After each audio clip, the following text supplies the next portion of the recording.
జాబిల్లి కథలు. చిగురు మామిడి అనే చిన్న ఊరు ఉండేది. ఆ ఊర్లో భానుమతి పేరు చెప్తే అంతా వణికిపోయేవారు. కాని ఆమె భర్త వీర్రాజు మాత్రం చాలా అమాయకుడు. వారికి చాలా ఆస్తి ఉంది. అలా ఊర్లో వారంతా భానుమతి గురించి రకరకాలుగా మాట్లాడుకుంటూ ఉండేవారు. గ్రామానికి కొత్తగా ఒక వ్యక్తి వస్తాడు. అతను, ఏవండి, ఈ రోజు భానుమతి గారు ఏమైనా కనిపించారా? అమ్మో, ఇప్పుడు ఆవిడతో నీకేం పని? అంతలా ఆమె గురించి ఆరా తీస్తున్నావు? ఎందుకండి ఆమె అంటే అందరూ అంత భయపడుతున్నారు? ఊరికి ఈ మధ్యనే వచ్చావు కదా, ఆమె గురించి నీకింకా పూర్తిగా తెలియదు అనుకుంటాలే. అసలు ఏమైందండి? ఎందుకు ఆవిడ గురించి అంతా ఇలా మాట్లాడుకుంటున్నారు? మరి లేకపోతే ఏంటయ్యా, భానుమతి గారితో మాట్లాడ్డం అంటే మాటలా? ఆమెతో మాట్లాడ్డం అంటే పులి నోట్లో తల పెట్టినట్టే. కానీ ఏ మాటకా మాట. ఆమె భర్త వీర్రాజు మాత్రం నోట్లో నాలుకలేని అమాయకుడయ్యా. అవునా? నాకు వారిని పరిచయం చేస్తారా? ఈ ఊర్లో పలుకుబడి ఉన్న వ్యక్తులు వారే అంట కదా. నాకు కాస్త వారితో పనుందండి. నీకు వారితో ఏం పనుందో మాకు తెలియదు కాని ఆవిడతో మాట్లాడేటప్పుడు మాత్రం నోరు అదుపులో పెట్టుకొని చాలా జాగ్రత్తగా మాట్లాడు. అర్థమైందా? ఆ సరేనండి. ఇంతకీ వారి ఇల్లెక్కడా? ఆ పక్కనే పొలంలో ఉన్నారు, అక్కడికి వెళ్లి వారిని కలవచ్చు అని చెప్పగానే ఆ వ్యక్తి అక్కడి నుండి వెళ్లి వారిని కలుస్తాడు. అక్కడ భానుమతిని చూసి ఆశ్చర్యపోతాడు. పట్టుచీర కట్టుకుని ఒంటి నిండా నగలతో ఉంటుంది. అమ్మా, భానుమతి గారు. ఆ ఎవరది?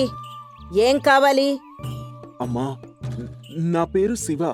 నేను ఈ ఊరికి ఈ మధ్యనే వచ్చాను. అయితే ఏం చేయమంటావ్? అబ్బా భానుమతి, అతన్నలా భయపెట్టకు. ముందతన్ని పూర్తిగా విషయం చెప్పనివ్వు.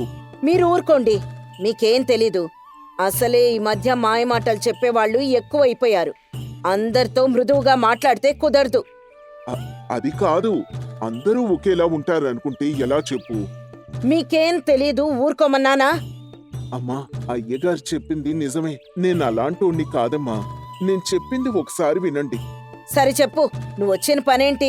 అమ్మా, నేను ఈ ఊరికి కొత్తగా వచ్చాను. ఏదైనా పని దొరుకుతుందేమో అని ప్రయత్నిస్తున్నాను. కానీ ఎక్కడా దొరకడం లేదు. ఈ ఊర్లో బాగా పలుకుబడి ఉన్న వ్యక్తులు మీరే అని తెలిసింది.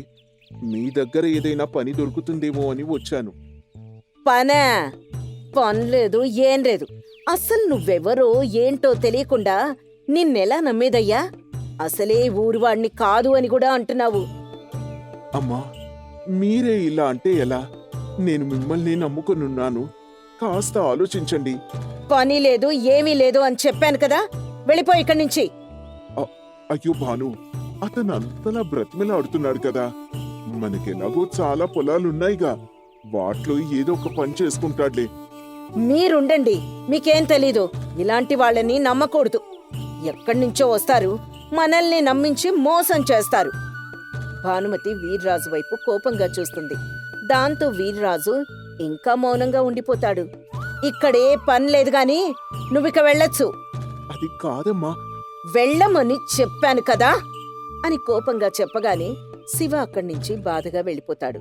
ఈ విషయం ఊర్లో అందరికీ తెలుస్తుంది. దీంతో ఆ సాయంకాలం ఊర్లోని ఆడవారు, చూసావా భాగ్యం వదినా, ఆ భానుమతికి ఎంత పొగరో. కొత్తగా మళ్ళీ ఏం జరిగిందొదినా? నీకీ విషయం తెలీదా? ఊర్లోకి కొత్తగా వచ్చిన పిల్లాడున్నాడు కదా, ఎవరు? పొడుగ్గా ఉంటాడు, అతనేనా? ఆ అతనే వదినా. ఆ మొన్నేదో భానుమతిని కలవడానికి వెళ్ళాడని విన్నాను. ఇంతకీ ఏమైంది? ఇంకేం కావాలి?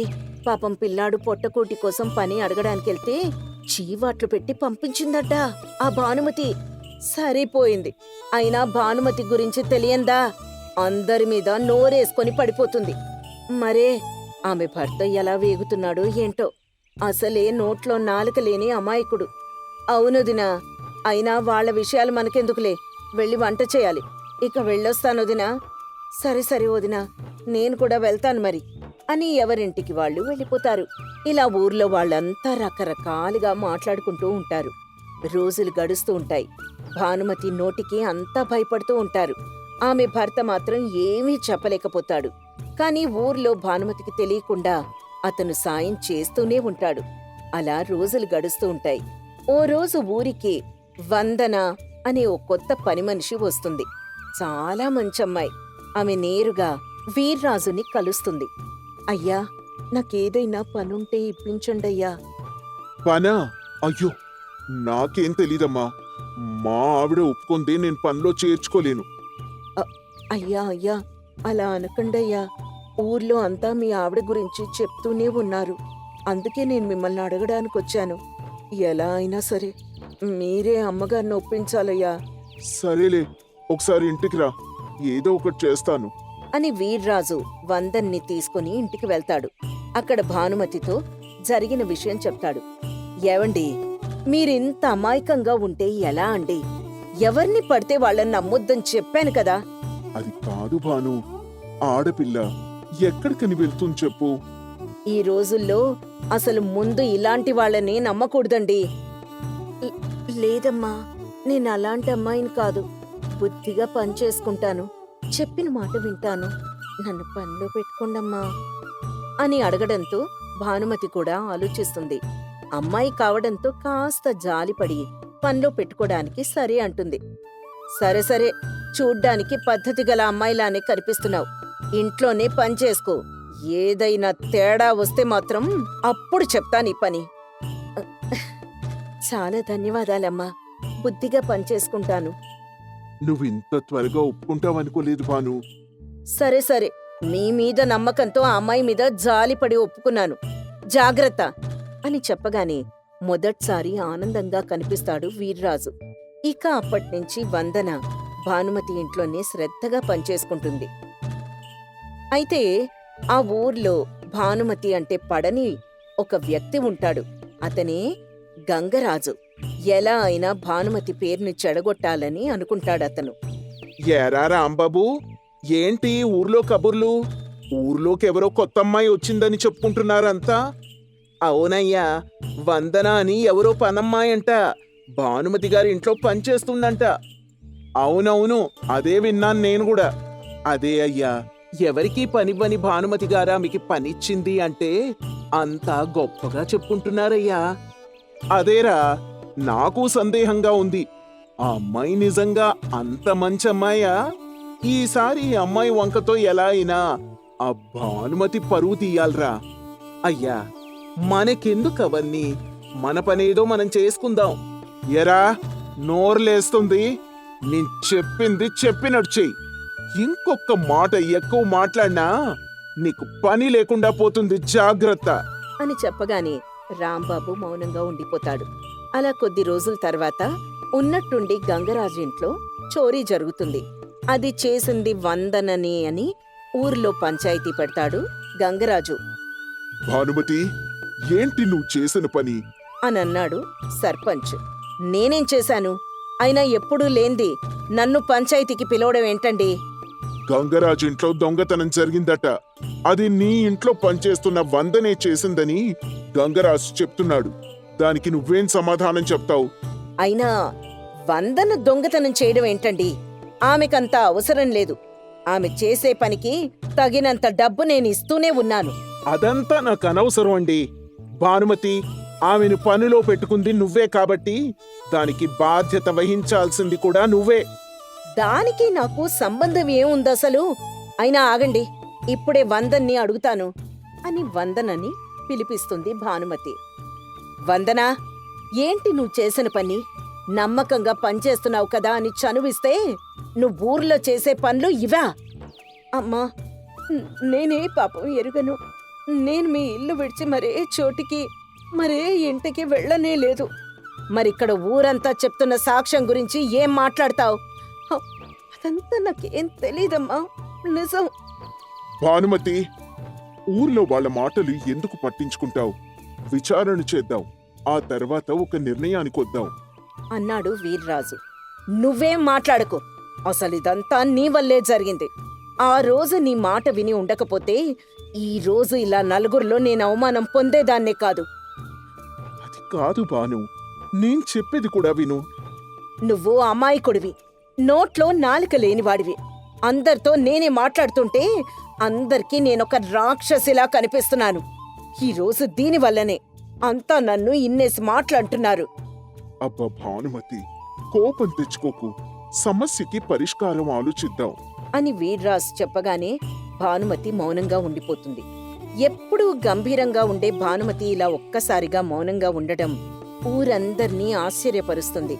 వీర్రాజు విచారణ చేపడతాడు. గంగరాజు ఇంట్లో ఉండే రాంబాబుని ప్రశ్నిస్తాడు. రాంబాబు, ఆ ఇంట్లో పనిచేసేది నువ్వే కదా? ఈ దొంగతనం ఎలా జరిగిందో నీకు బాగానే అవగాహన ఉండి ఉండాలి కదా? అయ్యా, నాకేం తెలీదయ్యా. ఆ రోజు నేను పక్కూరికెళ్ళాను. వచ్చేసరికి ఇలా జరిగింది.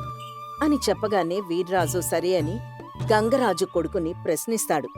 నాన్న గోపి, నీకు దీని గురించి ఏవైనా తెలుసా? అంటే అది అది అంకుల్. అని మౌనంగా ఉంటాడు. మరోవైపు నుంచి గంగరాజు గోపికి ఏమీ చెప్పొద్దు అన్నట్టుగా సైగ చేస్తూ ఉంటాడు. భయపడకు గోపి, నీకేవైనా తెలిస్తే చెప్పు. అంకుల్, అది మరి ఆ గొలుసు నా దగ్గరే ఉంది అంకుల్. మా నాన్నే నాకదిచ్చి దాచిపెట్టమన్నాడు. ఎంత పని చేశావు గంగరాజు? నువ్వే దాచిపెట్టి అమాయకురాలైన వందనను నిందిస్తావా? అన్నారు సర్పంచ్. అయ్యా, అది చచ, ఇన్నాళ్ళు నువ్వంటే ఒక గౌరవం ఉండేది. ఇప్పుడు అది కూడా పోయింది. అయ్యా, నన్ను క్షమించండి అయ్యా. ఇంకేం మాట్లాడకు. ఇక నుంచి నువ్వు ఈ ఊర్లో ఎలాంటి విషయాల్లోనూ జోక్యం చేసుకోవడానికి వీల్లేదు అని అతన్ని హెచ్చరిస్తాడు. అలాగే వీర్రాజు తెలివిని పొగుడుతాడు. ఊరంతా వీర్రాజుని మెచ్చుకుంటుంది. వీర్రాజు, నువ్వు అమాయకుడివని అనుకున్నాను కాని కాదయ్యా. ఈ రోజు నీ వల్లే నీ భార్య పరువు మర్యాదలు నిలబడ్డాయి. శభాష్. అదేం లేదండి, అది నా బాధ్యత అంతే. నన్ను క్షమించండి. ఇన్నాళ్ళు మిమ్మల్ని అమాయకుడని ఏమీ నేను మాట్లాడనివ్వలేదు. నన్ను అర్థం చేసుకున్నావు భాను. నాకది చాలు. మరేం పర్లేదు. నువ్వు మాట్లాడితే ఒకటి, నేను మాట్లాడితే ఒకటా? అని భానుమతి పరువు మర్యాదలకు భంగం కలగకుండా చూసుకుంటాడు వీర్రాజు. అలా ఊర్లో అందరికీ భయపడిన భానుమతి ఇప్పుడు తన భర్తని గౌరవించే మార్గంలో నడుచుకుంటుంది. గోదావరి ఒడ్డున ఉన్న గంగాపురం అనే ఊరికి ఎప్పుడూ నీటి కొరత ఉండేది కాదు. ఆ ఊరికే అన్యాయం జరగలేదనేలా అనిపించేది. కాని ఎవ్వరూ ఎప్పుడూ గుర్తించని ఓ రహస్యానికి ఆ ఊరి నీరే మూలం. కాని కాలం మారుతున్న కొద్దీ ప్రజలు నీటిని వృధా చేయడం మొదలుపెట్టారు. కొన్నాళ్లకి మంగా మంగా, అలా పొలం గట్టుదాకా వెళ్ళొస్తానే. ఈ వేళ్లప్పుడు ఎందుకయ్యా? పొలానికి నీళ్లు పెట్టాలి కదే. మనకు తిండి పెట్టే పొలం, దాన్ని వదిలేస్తే ఎలా? పొద్దున్న లేచిన దగ్గర్నుంచి పొలం పొలం అంటూ అక్కడే ఉంటావు. మరి అన్నం పెట్టే పొలాన్ని కాకపోతే ఇంకెవర్ని ప్రేమిస్తామే? అది కూడా నిజమేలేవయ్యా. సరే, నేనిక వెళ్ళొస్తాను. సరేనయ్యా, బేగొచ్చేయ్, ఎండలు మండిపోతున్నాయి. సరేలేవే అని రామయ్య పొలానికి వెళ్ళిపోతాడు. అక్కడ ఎప్పట్లానే మోటారు వేస్తాడు.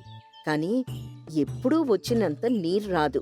వచ్చిన నీటితో కేవలం కొంత పొలం మాత్రమే తడుపుతాడు. ఆ మరుసటి రోజు ఉదయం మరోసారి, మంగా, పొలానికి నీరు పెట్టి వస్తాను.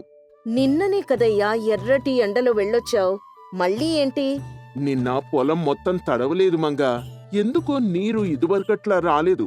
అయ్యో అవునా? సరేనయ్యా, ఈరోజు చూడు మరి. అదే చూడాలి మంగా. పొలానికి నీరు పెట్టకపోతే మనసంతా అటే లాగేస్తుందే అని చెప్పి రామయ్య పొలానికి వెళ్తాడు. ఆ రోజు ముందు రోజు కంటే కూడా తక్కువ నీళ్లొస్తాయి. దీంతో రామయ్య తనలో తాను, ఏంటిది, ఇంత తక్కువ నీళ్లొస్తున్నాయి, ఎప్పుడూ ఇలా జరగలేదే, ఏమై ఉంటుంది అని అనుకుని పక్కన పొలం వారిని అడుగుతాడు. కిట్టయ్యా, ఓ కిట్టయ్యా, నా పొలంలో 2 రోజుల నుంచి సరిగ్గా నీరు రావట్లేదు. అవును రామయ్య, నా పొలానికి కూడా సరిగ్గా నీరు అందడం లేదు. ఉన్నట్టుండి ఏమైందంటావురా? ఎప్పుడూ ఇలా లేదు కదా. అవును రామయ్య.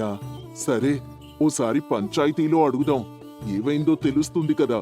అవునవును, మంచి ఆలోచన. ఒకసారి వెళ్దాం పద. అని రామయ్య కిట్టయ్య పంచాయతీ దగ్గరికి వెళ్తారు. అక్కడ పంచాయతీ పెద్ద రాఘవయ్యతో, సర్పంచ్ గారు, చెరువు నీళ్లన్నీ ఎట్టుపోతున్నాయి. 2 రోజుల నుంచి నీరు మరీ తగ్గిపోతూ ఉంది. ఇలా నా పొలానికి నీరు రాకపోతే నా జీవనం దెబ్బతింటుందయ్యా. అవును రాఘవయ్య గారు, నా పొలానికి కూడా సరిగ్గా నీరు రావడం లేదు.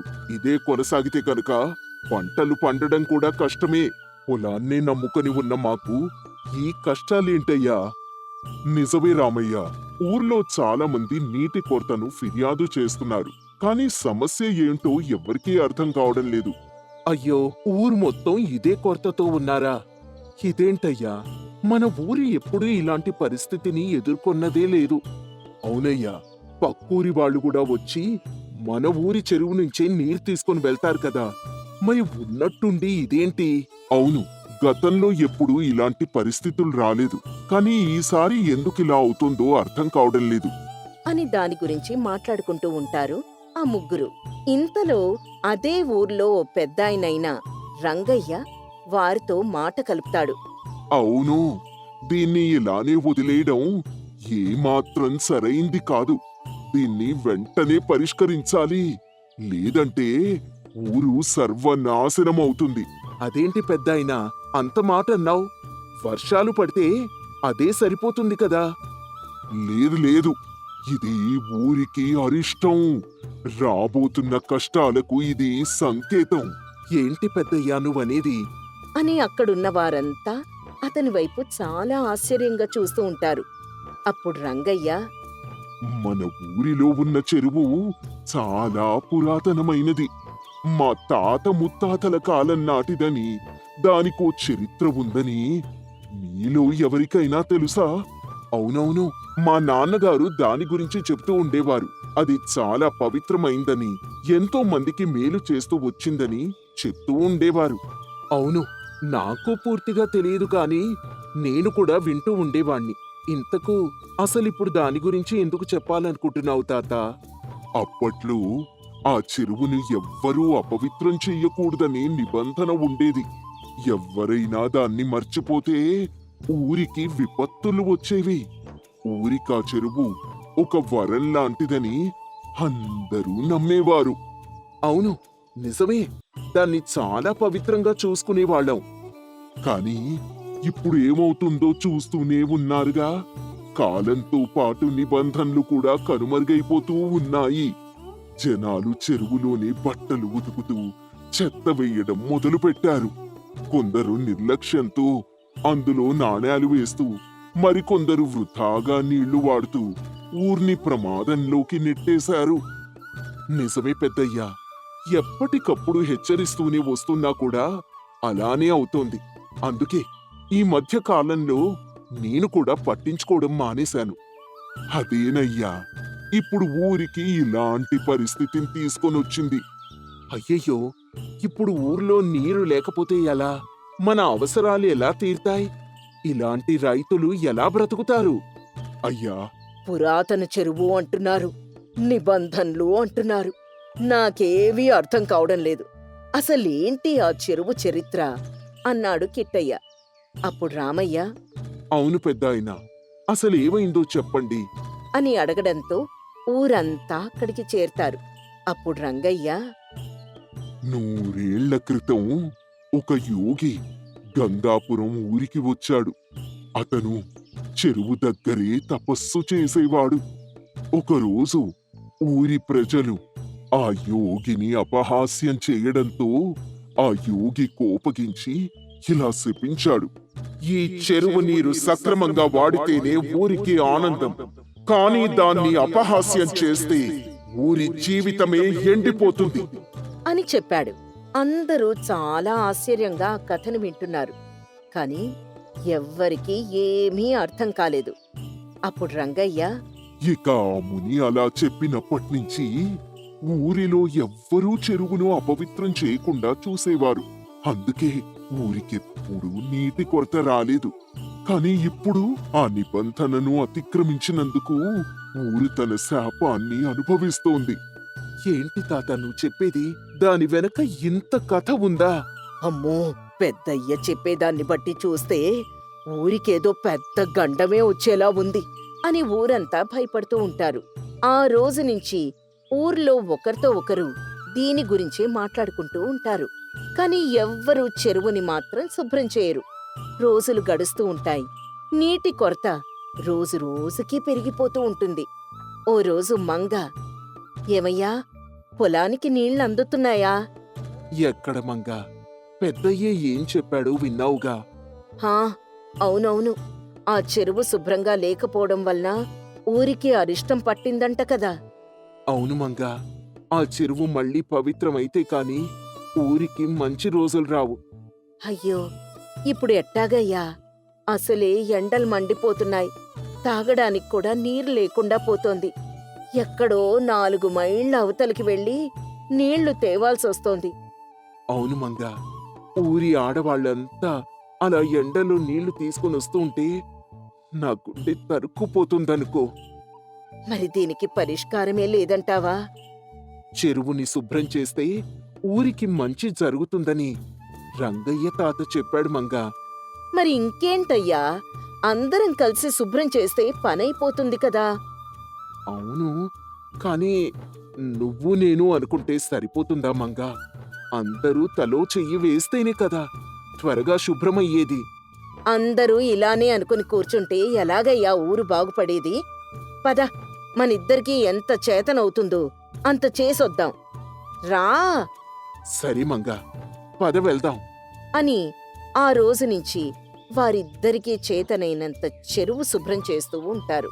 వారిని చూసి కిట్టయ్య కూడా వారితో జత కడతాడు. అలా కొంతమంది చేస్తూ ఉంటారు. కాని ఈ ఆచారాలు, శాపాలు, పట్టింపులు లేనివాడు శంకరయ్య. అతను వీరిని చూసి, మీరు మీ పిచ్చి నమ్మకాలు. ఇలా చెరువును శుభ్రం చేస్తే నీటి కొరత తీరిపోతుందా ఏంటి? రంగయ్య తాత ఎంతో అనుభవం మీద దీని గురించి చెప్పాడు. ఆయన చెప్పాడంటే ఎంతో కొంత నిజం ఉండే తీరుతుంది. ఈ రోజుల్లో వాటన్నిటినీ పట్టించుకుంటే ఇక బాగుపడినట్టే. అలా అంటావేంటి శంకరయ్య? ఏదైనా ఊరి బాగు కోసమే కదా. ఏదో ఎండాకాలం నీరు ఇంకిపోయి ఉంటుంది, వర్షాలు మొదలైతే నీరు అదే తిరిగొస్తుంది. అయ్యుండొచ్చు కాని చెరువును శుభ్రం చేయడం కూడా మంచిదే కదా శంకరయ్య. రామయ్య, నువ్వు ఎన్నైనా చెప్పు, వర్షాకాలం వస్తే చెరువు అదే నిండుతుంది, నీటి కొరత అదే తీరుతుంది అని అనడంతో పనిచేసే వాళ్లు కూడా శంకరయ్య మాటల్ని నమ్మి పని మధ్యలో వదిలేసి వెళ్ళిపోతారు. రామయ్య, అతని భార్య కిట్టయ్య మాత్రం పనిచేస్తూ ఉండేవారు. రోజులు గడుస్తాయి. వర్షాకాలం వస్తుంది కాని ఏవో చిన్న తుంపర్లు తప్ప పెద్ద వర్షమేమీ పడదు. అప్పుడు ఊరివాళ్లు, అదేంటి, వర్షాకాలం మొదలైనా కాని ఇంకా మనకి నీటి కొరత అలానే ఉండిపోయింది వర్షాలు అవే వస్తాయిలే, ఇప్పుడే కదా మొదలయ్యాయి అని శంకరయ్య అనడంతో ఊరి ప్రజలంతా వర్షాల కోసం ఎదురుచూస్తూ ఉంటారు. రోజులు గడుస్తాయి కాని పరిస్థితుల్లో మాత్రం ఎలాంటి మార్పు ఉండదు. దీంతో ఓ రోజు పంచాయతీలో రాఘవయ్య, ఊర్లో ఇంకా నీటి కొరత అలానే ఉంది. రంగయ్య చెప్పినట్టు ఆ చెరువును శుభ్రం చేస్తే కాని మన ఊరికి మంచి రోజులు రావు. అందుకే ఊరంతా తలా ఒక చెయ్యి వేస్తే పని త్వరగా పూర్తవుతుంది. ఎంతకాలం ఇలా ఆచారాలంటూ వాటినే పట్టుకొని వేలాడతారండి? ఆచారం ఒక్కటే కాదు శంకరయ్య, చెరువు మనందరి దాహాన్ని తీరుస్తుంది.